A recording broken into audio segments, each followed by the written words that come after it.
അടുത്ത 3 മണിക്കൂറിൽ തിരുവനന്തപുരം, കൊല്ലം, പത്തനംതിട്ട, ആലപ്പുഴ, കോട്ടയം, ഇടുക്കി, എറണാകുളം ഈ സ്ഥലങ്ങളിലെല്ലാം തന്നെ അതിശക്തമായ മഴയ്ക്ക് സാധ്യതയുണ്ട്. ഈ ജില്ലകളിൽ ഓറഞ്ച് അലർട്ടാണ് പ്രഖ്യാപിച്ചിട്ടുള്ളത്. മഴ മാത്രമല്ല, മണിക്കൂറിൽ 40 കിലോമീറ്റർ വരെ വേഗത്തിൽ ശക്തമായ കാറ്റിനും സാധ്യതയുണ്ട്. ശക്തമായ മഴയെ തുടർന്ന് തിരുവനന്തപുരം നഗരത്തിൽ വെള്ളക്കെട്ട് രൂക്ഷമാണ്. തമ്പാനൂര്, പഴവങ്ങാടി, കിഴക്കേക്കോട്ട തുടങ്ങിയിടങ്ങളിലാണ് വെള്ളക്കെട്ട്. അലക്സ് റാം മുഹമ്മദ് വിവരങ്ങൾ വച്ചിരുന്നു. അലക്സ്, ഈ ഇത്ര വലിയ വെള്ളക്കെട്ടിനെ തുടർന്നുള്ള റോഡ് ബ്ലോക്കൊക്കെ തിരുവനന്തപുരത്തിന് അത്ര പതിവുള്ളതല്ല. കൊച്ചിക്കാർക്ക് നല്ല ശീലമാണെങ്കിലും ഇത് നല്ല വെള്ളക്കെട്ടാ, അത്യാവശ്യം നല്ല വെള്ളക്കെട്ടാ.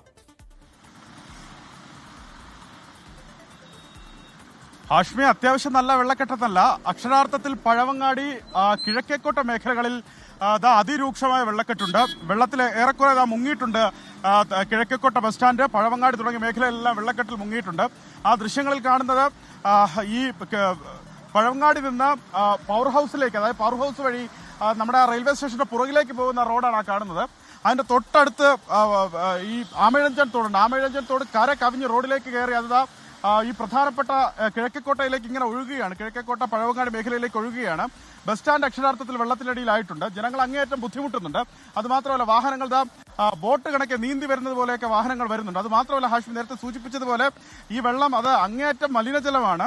അതിൽ കാൽനട യാത്രക്കാരും അതുപോലെ ഇരുചക്ര വാഹന യാത്രികരും ഒക്കെ അതുവഴി പാസ് ചെയ്ത് പോകുന്നുണ്ട്. അവരും യാത്ര ചെയ്ത് പോകാൻ ബുദ്ധിമുട്ടുന്നുണ്ട്. തിരുവനന്തപുരം നഗരത്തിൽ ഏറ്റവും കൂടുതൽ വെള്ളക്കെട്ട് രൂക്ഷമായുള്ളത് ഈ കിഴക്കേക്കോട്ട അതുപോലെ പഴവങ്ങാടി മേഖലയിലാണെന്നുള്ള കാര്യത്തിൽ തർക്കമില്ല. തമ്പാനൂരിൽ SS കോവിൽ റോഡിലേക്ക് അത്യാവശ്യം വെള്ളക്കെട്ടുണ്ടായിരുന്നു. പക്ഷേ അത് നഗരസഭയിലെ ശുചീകരണ പ്രവർത്തകരെത്തി ഓടയും മറ്റുമൊക്കെ തുറന്നുവിട്ട പശ്ചാത്തലത്തിൽ ആ വെള്ളക്കെട്ടിന് അല്പം ശമനമുണ്ട്.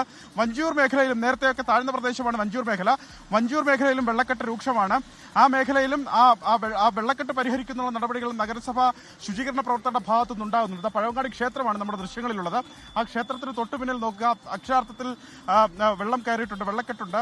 അതിന്റെ മുന്നിലൊക്കെ ആളുകൾ അങ്ങേയറ്റം ബുദ്ധിമുട്ടിത കാൽനടയൊക്കെ നടന്നു വരുന്ന വെള്ളക്കെട്ടിലൂടെയാണ്.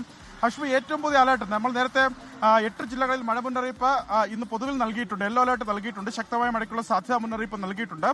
അതോടൊപ്പം തന്നെ അടുത്ത 3 മണിക്കൂറിൽ അതിശക്തമായ മഴയ്ക്കുള്ള സാധ്യത ചില ജില്ലകളിൽ കേന്ദ്ര കാലാവസ്ഥാ വകുപ്പ് പ്രഖ്യാപിക്കുന്നു എന്നുള്ളതാണ് സംസ്ഥാന ദുരന്ത നിവാരണ അതോറിറ്റി അറിയിക്കുന്നത്. തിരുവനന്തപുരം, കൊല്ലം, പത്തനംതിട്ട, ആലപ്പുഴ, കോട്ടയം, ഇടുക്കി, എറണാകുളം ജില്ലകളിലാണ് അടുത്ത 3 മണിക്കൂറിൽ അതിശക്തമായ മഴയ്ക്കുള്ള സാധ്യതയുള്ളത്. ആ ജില്ലകളിൽ ഓറഞ്ച് അലർട്ട് പ്രഖ്യാപിച്ചിട്ടുണ്ട്. അതുപോലെ തൃശൂർ, മലപ്പുറം ജില്ലകളിൽ ഒറ്റപ്പെട്ട ഇടങ്ങളിൽ ശക്തമായ മഴയ്ക്ക് സാധ്യതയുണ്ട്. ശക്തമായ കാറ്റ് വീശാനും സാധ്യതയുണ്ട്. എന്താണെങ്കിൽ ഈ മഴ അടുത്ത മണിക്കൂറുകളിലും തുടരുമെന്ന് കേന്ദ്ര കാലാവസ്ഥാ വകുപ്പും സംസ്ഥാന ദുരന്ത നിവാരണ അതോറിറ്റിയും അറിയിക്കുന്നു. പൊതുജനങ്ങൾ ജാഗ്രത പാലിക്കണം.